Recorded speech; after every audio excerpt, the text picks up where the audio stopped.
How to convert a Google Doc to a PDF. Hey everyone, welcome back to the channel. Today we're going to show you how to convert a Google Doc to a PDF. Whether you're using a desktop or mobile device, we've got you covered.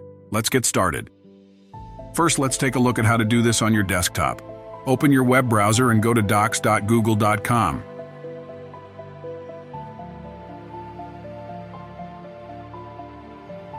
Make sure you're signed into your Google account and open the document you want to convert. Once you have your document open, click on File in the top left corner.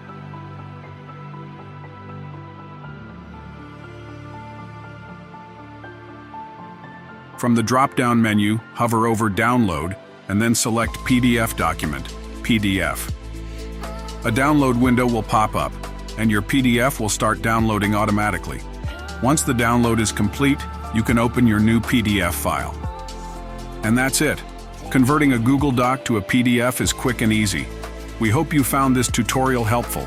If you did, give it a thumbs up and subscribe to our channel for more tech tips and tricks. If you have any questions or need further assistance, drop a comment below and we'll be happy to help. Thanks for watching, and we'll see you in the next video.